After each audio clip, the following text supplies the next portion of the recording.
Morning everyone, welcome to my channel, Fun and Fast, all things fun and fast. This is a quick clip about the Kaabo Wolf Warrior 11. I just want to thank Kaabo UK.UK for supplying me with this. Their service is absolutely spot on. They could not get it to me any quicker. I'm going to tell you a little something. This is the third one I had from Kaabo UK.UK. The first one arrived and the hydraulic brake at the front had a slight drip. It was picked up the next day and one was sent out that same day. It arrived and unfortunately again I ordered the Kaabo Wolf Warrior with off-road tyres. It arrived, I opened the box and it had road tyres. So I emailed Kaabo.UK and before I had chance to look at the mail and see if they'd responded to my email, I got a call from the boss who said he's on his way down personally in his car and he's going to bring another one that's all been tested, nothing wrong with it, with off-road tyres. Within an hour he had arrived at my house with the other Wolf Warrior. He took back the one with the road tyres and delivered me one with off-road tyres. And as a thank you, he included 2 brand new off-road tyres as a thank you for the mistakes that were made. So if you want to order in the UK something fast, fun and reasonably priced, I would order from Kaabo.UK any day. Absolutely fantastic service. Now, I've done around about 170 odd miles on the Kaabo now. Let's just have a look. 183 miles I've done in 1 week. Now, this machine, if you want something that is reasonably priced, fast, the torque on this machine is unbelievable. Now, I've done that mileage and I've written down a few statistics, and yesterday I tested it out. I done 36 miles on the single motor mode with eco button pushed in, and that was an average speed of 25 to 30 miles per hour. That was 36 miles. When I had finished the test, I had 34% battery left, which is 54 volts. It cuts off at 52.5 volts. I weigh in excess of 85 kilos and this machine is absolutely brilliant. Now, I am going to go over a few pointers on the Kaabo Wolf Warrior. One, the good points. The lights are good enough on their own, no added lights needed in pure darkness. Absolutely pitch black, yeah? That's a good point. The mudguard at the front, it doesn't do anything. It's pretty much just there for look. Now, what I'm going to say about the rear mudguard here is you have a rear footplate. This is metal. Only this part is metal. You have 2 screws here and here. Yep.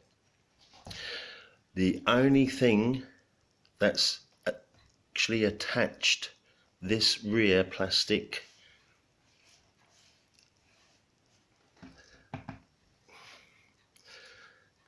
mudguard is these 2 screws. This metal plate here, now when you're going at a certain speed, you're not going to turn around to see where you have placed your foot. Now, within the first week, this here is just silicone, and only silicone around this metal plate. This is solid to put your foot against, but you don't look at where you're putting your foot when you're doing high speed. So if you miss the metal plate, which is inserted, it should be proud, so your foot goes straight onto the plate. Mine didn't, and the only thing that's holding this rear mudguard on, apart from the 2 screws, is just this little bit of silicone around the metal back plate. Now, I found within the first week this came loose, so what I done to fix the problem, but it's only fixed for now, it could happen again, is I wrapped insulation tape around the back bars and around the rear mudguard, so it lifted it up to the bars.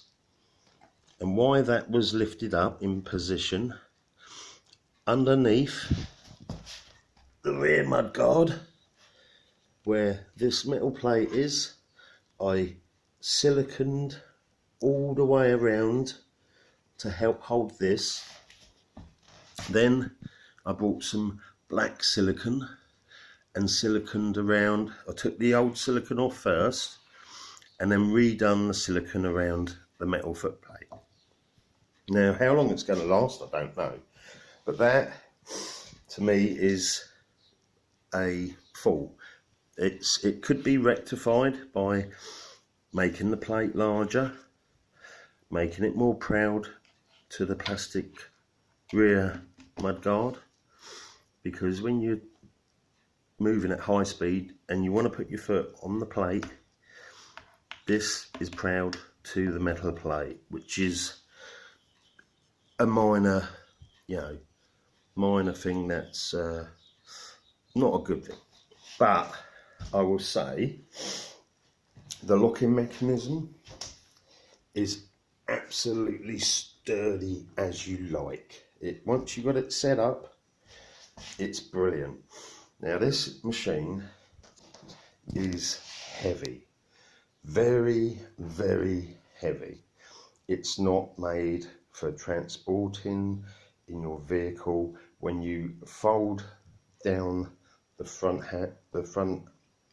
of the scooter, it doesn't lock, which is very awkward as it's so heavy. It actually extends, it gets larger if you fold it up, so it's not a scooter for transporting in your vehicle.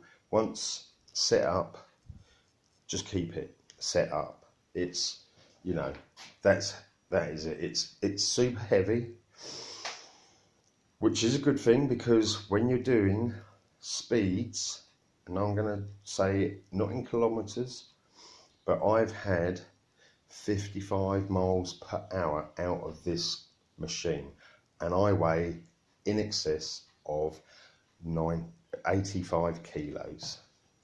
The horn is as loud as a car, absolutely brilliant.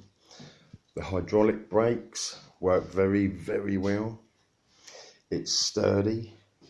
It's absolutely great fun to ride. What else can I say?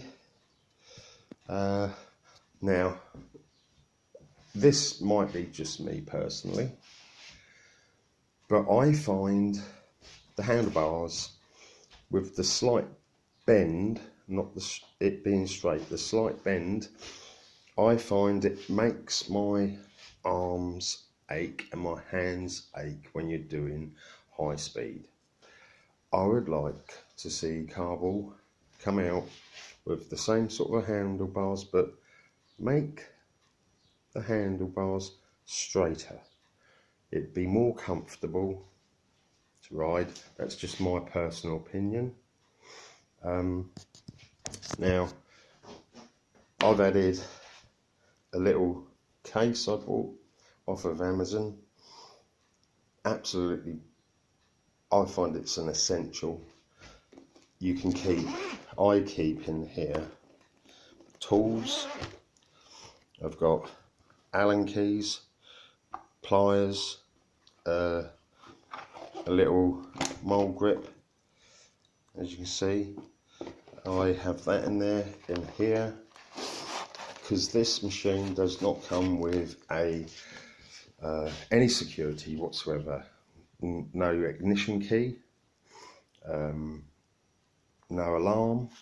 So I purchased from eBay again this disc lock, if I can get it out. There you go. I purchased a disc lock. That's an alarm disc lock. So that will help if you do decide to leave it unmanned at all, which personally I wouldn't, being the price it was. Absolutely brilliant. You can put your phone in there, you got a little clip, put your keys in there. Now, I added one more security to this, which I'm going to show you, if I can, right now. Sorry about the videoing, but I'm using my phone and I'm new to this, so it's probably going to come out absolutely terrible.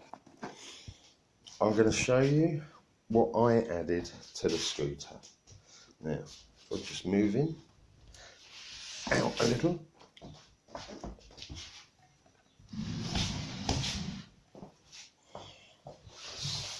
And this is the cheapest security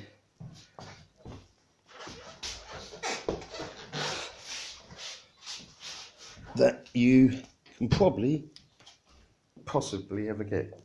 Now, I will show you. I would just get the keys there. Also, I brought a Kaabo mantis from Kaabo.uk. Absolutely spot on. Delivery service perfect. Now this, I think, from Amazon. Inside that makeshift plastic box is a battery operated alarm. It cost around £12 from Amazon. The reason I attached it and put it in this plastic box was to protect it from maybe slight wet conditions, so I could prolong the life of it. It takes batteries. The box I've attached with a small ratchet strap that goes through the box if it's attached to here, so I don't damage the underside or make holes or screw in any extra screws. I've attached it with silicone. I've tried hot glue, that didn't work. I tried epoxy resin, that didn't stick the ratchet strap to the underside. But what I found did was just simple clear silicone that you buy from B&Q. The box was a box for screw driver ends for my drill, which I converted. It's just kept on with silicone and a double-sided sticky pad.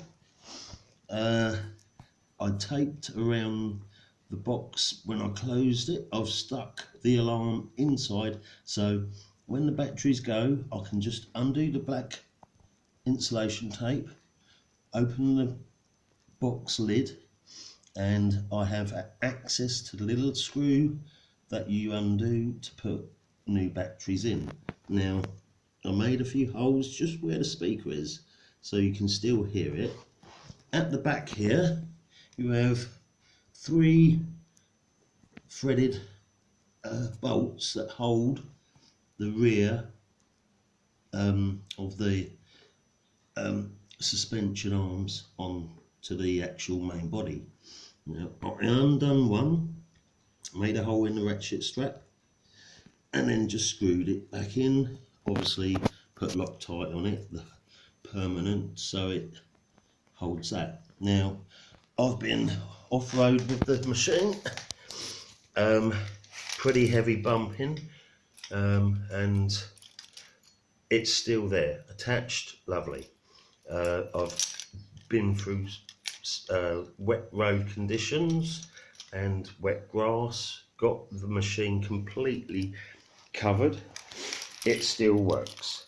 For £12, it's an absolute steal, and you can park it up and press lock. There you go, there she's locked. Now any movement to the bike, it gives a warning first, yeah, and if you do it again, alarm goes off. Now, for £12, adding this security to your scooter, what with the alarm disc lock as well, you could probably leave it, but for the price it is, personally I wouldn't. That's about all really I've got to say about my Kaabo Wolf Warrior 11. I love it. It's fun, fast, and the torque on this machine is unreal. I absolutely love it, and I'm going to say a big thanks to Kaabo.uk for supplying this to me. Their customer service and their delivery speed is amazing. You can order it one day and it be delivered in the UK within 24 hours. So that's all I've got to say about the Wolf Warrior and the company who supplied me it. Now, actually, there's one more thing I would say. Do invest in a fast charger, a decent fast charger. It's an essential, because once you've been out on this machine, you're going to want to go out on it again very soon. Now, from completely low battery with the normal charger that you get supplied with this machine, it will take in excess of 20 hours to charge. Now, I got a fast charger, £200 it cost me. Best thing I ever done. It charges it from completely empty within 4.5 to 5 hours. Now, if you've used it and you've got 50% left, 45% left, this machine will be charged in around about 4 hours. That is brilliant. It has a 35 amp hour LG battery with, I do believe it's a 40 or 45 amp controller. Comes with two 1200 watt motors, and combined with the controller, the battery peaks out at 5,400 watts. This machine will do in excess of 55 miles per hour if you weigh around about 60 kilos. Now, if you add road tyres to this machine, on the road you'll get further distance and quicker speeds. I have off-road tyres. I've had this machine up to 55 miles per hour. This is scary. It is absolutely brilliant. If I had road tyres, weighed a little less, I would have got a lot better. Now, I'm going to leave it there. Hopefully you'll enjoy the video and it'll be informative in some way or another to